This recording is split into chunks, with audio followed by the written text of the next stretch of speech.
Dysfunctional families in our community exposed. What's up, everybody? It's your girl B Octavia, and I am back with another video.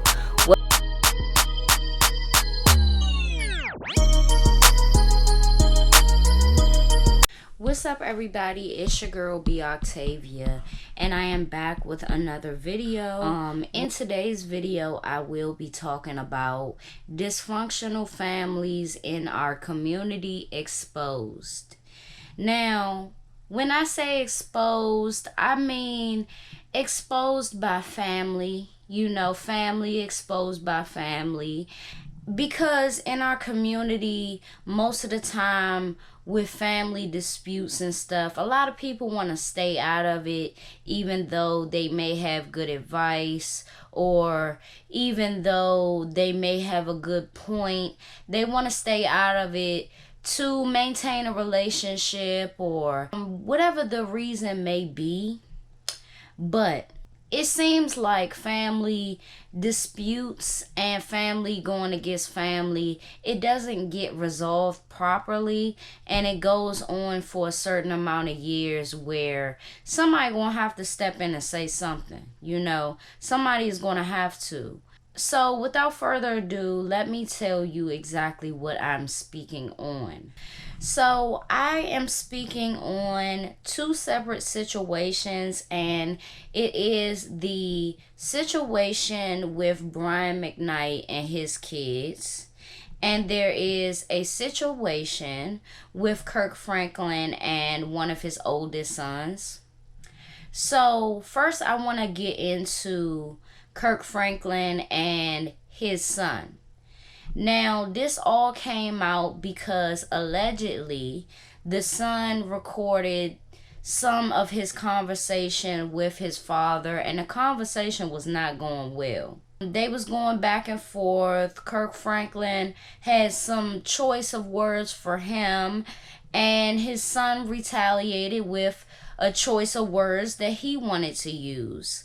A lot of people were saying disrespectful children, and a child is supposed to respect their father, and I do agree with that. But if you are getting disrespect, I really don't see how, as a human being, you don't give that energy back. And maybe that's just how I am or how certain people are, but sometimes it doesn't matter the relationship that we have with each other. Like, if you cross a line, why can't I cross that same line? Oh, what I said was worse because it's coming out of my mouth? That's very hypocritical. Like, I grew up always respecting my parents, but as a grown woman, it's like, I just built myself up to realize, like, I can't keep showing respect where I don't get it. So it's been a struggle. But this conversation that they had went public, went to every blog possible. It sucked to hear, especially coming from Kirk Franklin, the preacher, the man that's on that little gospel Sunday BET thing. Like the dude. I was like, wow. I couldn't even, like, it was almost like I didn't know that he would have any kids that he didn't have a relationship with. That was number one. And number two, it was like, so you gonna talk to a kid like this, or a grown man, but you get what I mean. You gonna talk to your child like this, and y'all wasn't even like having a consistent relationship for years. Like, I mean, it did something to my spirit. I felt bad for his son. Especially not having a father consistently for years. That can do something to you. That can build resentment. And I would just assume that Kirk Franklin would know something like that. He gives a lot of advice to people. He encourages people with his music. So, like, him talking to anybody like that would floor me. But him talking to his son like that was like, wow. Like, you supposed to say, like, what would God do, and do what God would do.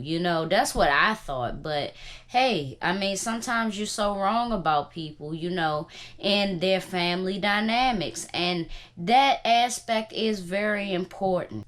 And as unfortunate as it is that this came out as news, I feel like it had to come out and certain things did have to be exposed.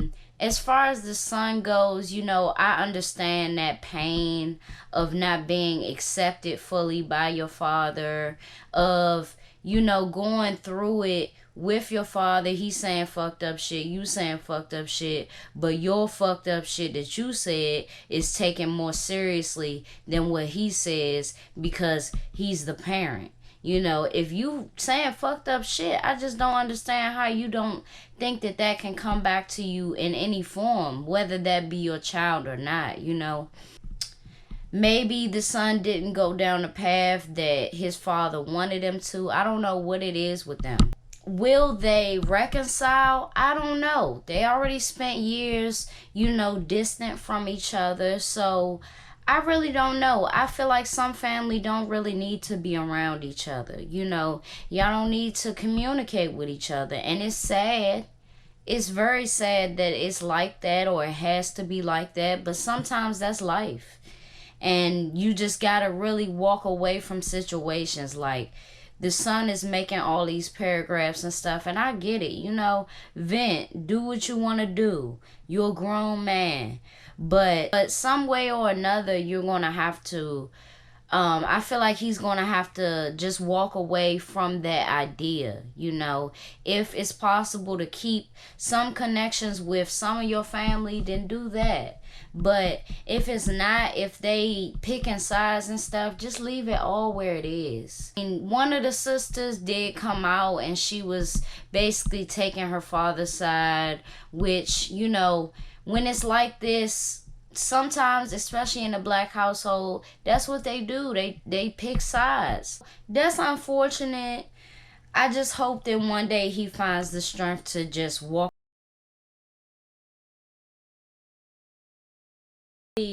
with Brian McKnight kids.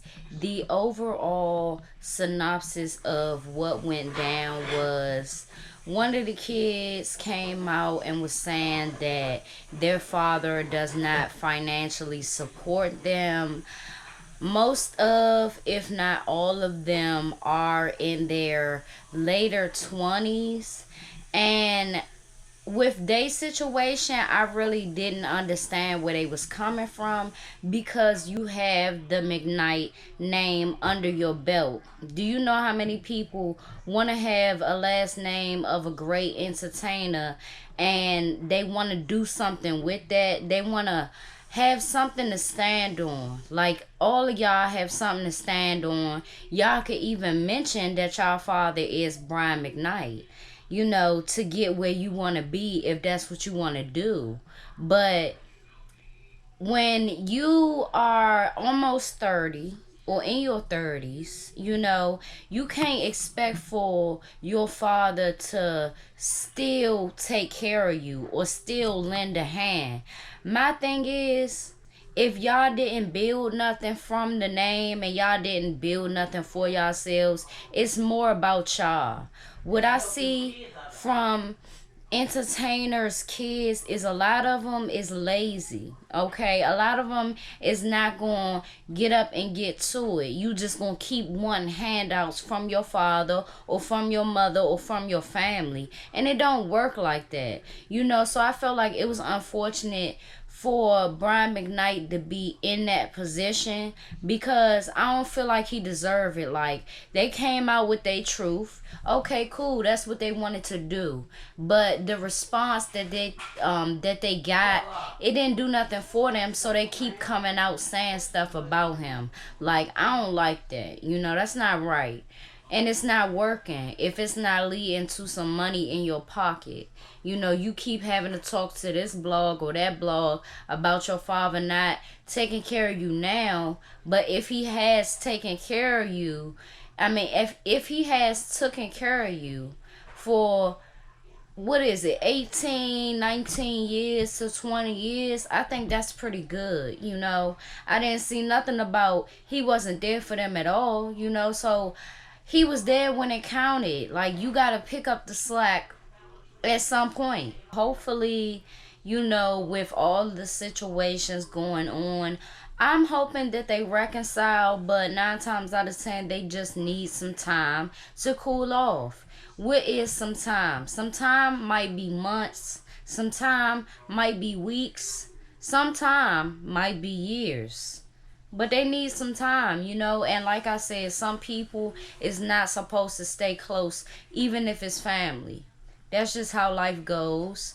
And situations like this really teach you that as a lesson. Like, you're not supposed to really be close with everybody, including family, and that's okay sometimes. So, with all of that being said, hopefully they reconcile. But you know, if these parties keep coming out with things to say, we already know that there ain't no reconciliation in the horizon. You know what I mean? It's gonna take some time. So yeah, it's your girl B Octavia, and I will see y'all in my next video.